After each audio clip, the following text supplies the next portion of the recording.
Karthigai Deepam serial December 29 இன்னைக்கான எபிசோடில் என்ன நடக்குதுன்னா, ஆனந்த் பொண்டாட்டியும் கார்த்தி பொண்டாட்டியும் காணும் அப்படின்னு பாட்டி வந்து கேட்டுட்டு இருக்காங்க. இதோ வந்துட்டோம் பாட்டின்னு சொல்லிட்டு மீனாட்சி அந்த இடத்துக்கு வந்து நிற்கிறாங்க.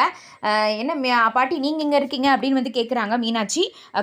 தீபா வந்து நல்லா ட்ரெஸ் பண்ணிட்டு வந்திருக்காங்களா, அதை எல்லாரும் ஆண் பார்க்குற மாதிரி காட்டுறாங்க. எல்லாருமே நல்லா இருக்குங்கிற மாதிரி நினைக்கிறாங்க. என்ன வழக்கத்தை விட இன்னைக்கு கொஞ்சம் அழகாக தெரிகிறான் அப்படின்னு வந்து ஐஸ்வர்யா மனசில் நினைக்கிறாங்க.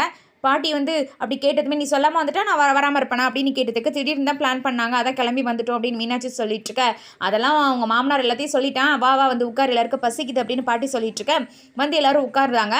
நான் பரிமாறுதான் அப்படின்னு வந்து மீனாட்சி சொல்லிட்டு இருப்பாங்க. இல்லை வேணாம், அவங்கவுங்களுக்கு தேவையானதை அவங்களே போட்டுக்கலாம், மொத்தமாக உட்காந்து சாப்பிட்லாம் அப்படின்னு மீனாட்சியோட மாமனார் சொல்ல எல்லாரும் ஒன்றா உட்காந்துருந்து சாப்பிட ஆரம்பிக்கிறாங்க.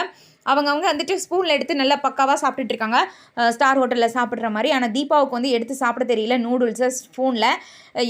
தீபா திருன்னு முழிச்சிட்டே இருக்காங்க. ஃபஸ்ட்டு ஐஸ்வர்யா பார்த்துட்டு அவங்க சரி சாப்பிட்டுட்டு இருக்காங்க. அடுத்ததாக கார்த்திகோட அம்மா வந்து பார்ப்பாங்க. பலன்னு சாரி கட்டிட்டு வந்துட்டா நாகரிகம் வந்துருமா அப்படின்னு மனசில் நினச்சிட்டு அவங்க இப்போ சரி சாப்பிட்றாங்க. அபிராமி கார்த்திக்கும் நல்லா தான் சாப்பிட்டுட்டு இருப்பாங்க. சடனாக வந்து தீபா பார்ப்பாங்க. தீபா தடுமாறிட்டு இருக்கிறத பார்த்துட்டு ஸ்பூனை கீழே வச்சுட்டு கைட்டு எடுத்து சாப்பிட்றாங்க. ஏன்னா அவங்க அம்மா எல்லாரையும் மற்றவங்களெல்லாம் பார்த்துட்டு தான் டக்குன்னு கைட்டு எடுத்து சாப்பிட ஆரம்பிச்சிருவாங்க கார்த்திக்கு. இதை கொஞ்ச நேரத்தில் வந்துட்டு அபிராமி பார்க்குறாங்க. பார்த்துட்டு, கார்த்தி என்னப்பா நீனு ஸ்பூனில் சாப்பிடாம கைட்டு சாப்பிட்ற அப்படின்னு கேட்குறாங்க. இல்லைம்மா, நான் வீட்டில் கைட்டு தானே சாப்பிடுவேன் அப்படின்னு சொல்கிறாங்க கார்த்தி. ஆனால் நீ வெளியே வந்தால் கைட்டு சாப்பிட மாட்டியே அப்படின்னு அபிராமி கேட்டுட்டு இருக்க. நான் வெளியும் சாப்பிடுவோமா அப்படின்னு சொல்லிட்டு சாப்பிட அப்படியே அபிராமி தீபாவையும் கார்த்திக்கும் மாற்றி பார்க்குறாங்க. அதே மாதிரி மீனாட்சி ஹஸ்பண்ட் ஆனந்தும் வந்து என்ன சொல்கிறாங்கன்னா, நான் எப்படி வந்து இந்தியாவுக்கு இட்லிக்கு ஆசைப்பட்டு வந்தனோ அதே மாதிரி கைட்டு சாப்பிட்ற சுகமே தனி, நானும் கைட்டு சாப்பிட போகிறேன்னு சொல்லிட்டு அவரும் கைட்டு எடுத்து சாப்பிட, அடுத்து மீனாட்சியும் கைட்டு எடுத்து சாப்பிட, கார்த்திகோட அப்பாவும் கைட்டு எடுத்து சாப்பிட, இது எல்லாத்தையுமே அபிராமி சுற்றி பார்க்குறாங்க. அபிராமியும் ஐஸ்வர்யா மட்டும்தான் ஸ்பூனில் சாப்பிட்டுட்டு இருக்காங்க. சரி சீக்கிரமாக சாப்பிடுங்க, உங்கள் எல்லாருக்கும் வந்து நான் ஒரு கேம் வச்சுருக்கேன் அப்படின்னு சொல்கிறாங்க பாட்டி.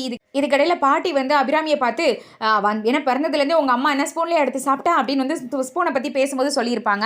அபிராமிக்கு ஃபேஸே வேறு மாதிரி போயிருக்கோம். ஆடியை பார்த்தா அந்த இடத்துக்கு வந்துட்டு நம்ம ரெசார்ட்டுடைய சிக்னேச்சர் டிஷ்ஷு அதை உங்கள் எல்லாருக்கும் கொண்டு வந்திருக்கேன்னு சொல்லிட்டு இருக்கா. சிக்னேச்சர் டிஷ்ஷாக எங்கே கொண்டாங்க அப்படின்னு அருண் கேட்டுட்டு இருக்க. கொண்டு போய் வைக்கிறாங்க. அது வேறு எதுவுமே இல்லை, ஆம்லேட்டு தான், வெங்காயம் போட்டு பண்ணுவோம், இது நம்ம ரெசார்ட்டில் வந்து பண்ணுறது, வெங்காயம் போட்டு பண்ணுறது தான் நமக்கு ஸ்பெஷலுங்கிற மாதிரி சொல்லிட்டு இருக்க. ஆமாம், இந்த மாதிரி வேறு எங்கேயுமே கிடையாது அப்படின்னு கிண்டலாக வந்து கார்த்திகோட அப்பா சொல்லிட்டு இருக்காங்க. அவர் அந்த இடத்து விட்டு போயிருந்தாங்களா. ஆடிய பாதம் ரெசார்ட்லாம் நல்லா தான் இருக்குது, ஆனால் ஆடிய பாதத்தோட எக்ஸ்ப்ளனேஷன் தான் வந்து தாங்க முடியலன்னு சொல்லிட்டு இருக்கா. கார்த்தி உடனே, அப்பா இந்த ரெசார்ட்டை எப்படியா நம்மளை வாங்க வச்சிடணுங்கிறதுக்காண்டி அவர் இந்த மாதிரிலாம் பண்ணிட்டு இருக்காருன்னு சொல்லிட்டு இருக்காங்க. பாட்டி வந்து நான் வந்து கேம்லாம் உங்களுக்குலாம் ஏற்பாடு பண்ணி வச்சிருக்கேன்னு சொல்ல, அப்படியா பாட்டின்னு கேட்பாங்களா அருணே. ஆமாம், அப்படிலாம் கேம் விளையாண்டாதான் நம்ம மனஸ்தாபம் எல்லாம் குறைஞ்சி போகும், நமக்குள்ளே இருக்கிறது எல்லாமே எல்லாரும் ஒன்றாகலாம் அப்படின்னு சொல்லிட்டு இருக்க. வந்ததுமே என்கிட்ட வம்பழுத்துட்டு குடும்ப ஒத்துமையை தூக்கி வைக்க வந்த மாதிரி பேசுகிறாங்க பாரு அப்படின்னு அபிராமி மனசில் நினைக்கிறாங்க.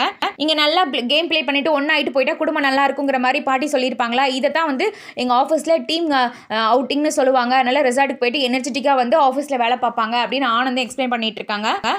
அடுத்த சீனில் எல்லாரும் சாப்பிட்டுட்டு கார்த்திகா அவங்க அண்ணனுக்கு 2 பேரும் தனியாக நின்று பேசிகிட்டு இருக்காங்க. கொஞ்சம் தள்ளி ஆப்போசிட்டில் வந்து மீனாட்சியும் தீபாவும் நின்றுட்டு இருக்காங்க. அப்போ ஆனந்த் என்ன சொல்கிறாங்கன்னா, ரெசார்ட் கண்டிஷனில் நல்லா தான் இருக்குது அப்படின்னு சொல்லிட்டு இருக்காங்க. கார்த்திக் உடனே வந்து ரெனோவேட் பண்ணியிருக்காங்க, அதனால தான் அப்படி தெரியுது அப்படின்னு சொல்லிட்டு இருக்காங்க. எது எப்படியோ நீங்கள் சொல்கிறத பார்த்து தான் நான் வந்து வாங்கணுமா வேண்டாமான்னு முடிவு பண்ணுவேன். எப்பா கொஞ்சம் விட்டால் போதும், அந்த மேனேஜர் நம்ம தலையவே மிளகா அரைச்சிருவான் போல இருக்கே, ஆம்லேட்டுக்கு போயிட்டு அந்த பேச்சு பேசிகிட்டு இருக்கான்னு அருண் சொல்லிட்டு இருக்காங்க. இப்படி இவங்க பேசிகிட்டு இருக்கும் போது கார்த்திக் வந்து திரும்பி தீபாவையே பார்த்துட்டு இருக்காங்க. மீனாட்சி இதை நோட் பண்ணிட்டு, பாத்தியா ஆத்துக்காரர் ஒன்னே தான் பார்த்துட்டு இருக்காரு, இதுக்கு காரணம் எல்லாமே இந்த சாரி தான் அப்படின்னு சொல்லிட்டு இருக்காங்க. ஐயோ அப்படிலாம் ஒன்றும் இல்லைக்கா, அவர் சாதாரணமாக தான் பார்க்குறாருன்னு தீபா வந்து சொல்கிறாங்க. ஆனால் கார்த்திக் பார்க்குறத ரசிக்கிறாங்க. அப்படியா, அதெல்லாம் ஒன்றும் கிடையாது, உன்னை சைட்டு தான் அடிக்கிறாரு, நீ தான் வந்து சொன்னால் கேட்கவே மாட்டேக்க அப்படிங்கிறாங்க. சும்மா இருங்கக்கா, அப்படிலாம் இருக்காதுன்னு தீபா சொல்ல, இப்போ ப்ரூவ் பண்ணுற பாருன்னு சொல்லிட்டு நின்ன இடத்த விட்டு கொஞ்சம் தள்ளி போய் நின்றுக்கிறாங்க. கார்த்திக் வழக்கம் போல திரும்பி பார்க்கும்போது அங்கே இருக்க மாட்டாங்களா, அப்படி தள்ளி சைட் அடிக்கிறத திரும்பி பார்ப்பாங்க. அதை பார்த்தல நான் சொன்னல அப்படின்னு சொல்லிட்டு இருக்க மீனாட்சி. இதை பார்த்து தீபாவும் சிரிக்கிறாங்க. நிஜமாவாக்கா அவர் என்னையவே பார்க்குறாரா அப்படிலாம் வந்து தீபா இடையில கேட்டிருப்பாங்க. கார்த்திக் வந்து சரி வேணா நம்மளனா பாரு, இப்போ வந்து உன்னை ஒரு செகண்ட்குள்ளே 3 வாட்டி உன்னை சைட் அடிப்பார் பாரு அப்படின்னு மீனாட்சி சொல்லிட்டு இருக்காங்க.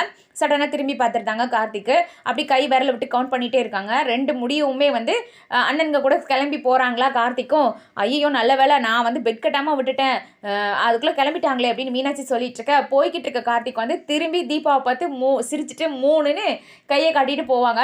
இந்த சீன் வந்து சூப்பராக இருக்குது. தீபா வந்து பயங்கரமாக சந்தோஷப்படுறாங்க. பார்த்தல உன் ஆள் உன்னை எப்படி ரசிக்கிறாருன்னு சொல்லிட்டு, எனக்கும் ஒன்று வாச்சிருக்கேன், 6 மாதம் கழிச்சு வந்திருக்கு, கொஞ்சம் கூட என்கிட்ட ரொமான்ஸாக பார்க்கவே இல்லை, சின்சியராக தம்பிக்கு ரெசார்ட் வாங்குறதுல மும்மரமாக இறங்கிட்டாங்க, எல்லாம் கொடுப்பன வேணும் அப்படின்னு மீனாட்சி சொல்லிட்டு இருக்காங்க. அடுத்ததா தீபா கொஞ்சம் நடந்து போவாங்க தனியாக. அப்போ வந்துட்டு சிதம்பரம் கால் பண்ணுறாங்க. இன்னும் புது நம்பராக இருக்குன்னு சொல்லிட்டு தீபா வந்து அட்டன் பண்ணுறாங்க.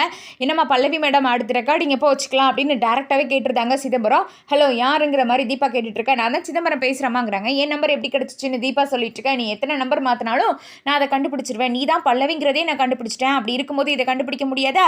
ரெசார்ட்லாம் எப்படி போய்கிட்டு இருக்கு எனக்கு எல்லாமே தெரியும். ஜோடி ஜோடியாக ரெசார்ட்டுக்கு போயிருக்கீங்களாமே, உங்கள் பாட்டி அங்கே போட்டி வைக்க போகிறாங்களாமே அப்படின்னு புட்ட எல்லா விஷயத்தையும் வந்து வச்சுட்டு இருக்காங்க சிதம்பரம். அதை கேட்டு தீபா வந்து ஷாக் ஆகுறாங்க. இப்போ டேரெக்டாக விஷயத்துக்கு வாங்கன்னு தீபா சொல்லிட்டு இருக்கேன். நான் தான் ஃபோனை எடுத்தது டேரெக்டாக தானே சொன்னேன். அந்த ரெசார்ட்டுக்கு பக்கத்தில் தான் வந்து என்னுடைய ஸ்டூடியோ இருக்குது. யாருக்கும் தெரியாமல் வந்து கம்முன்னு பாடி கொடுத்துட்டு போயிருமா? இல்லைனா ஜோடி ஜோடியாக அங்கே சுற்றிட்டு இருக்கீங்கல்ல அவங்க பாட்டி எல்லாரும் சேர்ந்து, ஒன்றை தவிர மற்ற எல்லாரையும் குழுக்கள் முறையில் வந்து தேர்ந்தெடுத்து ஒவ்வொருத்தரையாக காணாமல் ஆக்கிட்டே இருப்பேன். பாட்டிக்கு போட்டியாக நானும் கேம் விளையாடட்டுமா அப்படின்னு சிதம்பரம் கேட்டுட்ருக்காங்க. என்னம்மா நான் விளையாட்டுக்கு சொல்லிட்டு இருக்கேன், நீ நினச்சிட்டு இருக்கியா? நான் சீரியஸாக தான் சொல்லிட்டு இருக்கேன். விளையாட்டாக சொல்லிட்டு சீரியஸாக பண்ணிட்டு போய்கிட்டே இருப்பேன். நீ வேணால் கொஞ்சம் நேரத்தில் அதுக்கான சாம்பிள் பாரு. இந்த நம்பரை வந்து டெலிட் பண்ணிடாதம்மா, நீயே திரும்ப கூப்பிடுவ அப்படின்னு சொல்லிட்டு ஃபோனை வைக்கிறாங்க சிதம்பரம்.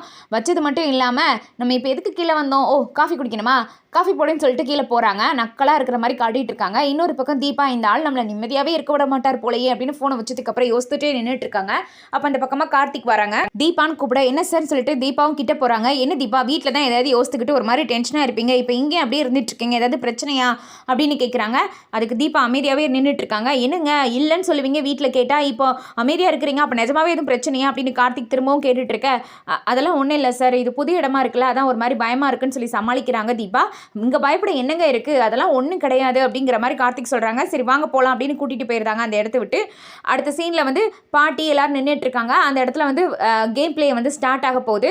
சேர்லாம் நிறைய போட்டிருக்கு. அப்போ அந்த இடத்துக்கு ஆடியோ பதமும் நின்றுட்டு இருக்காங்க.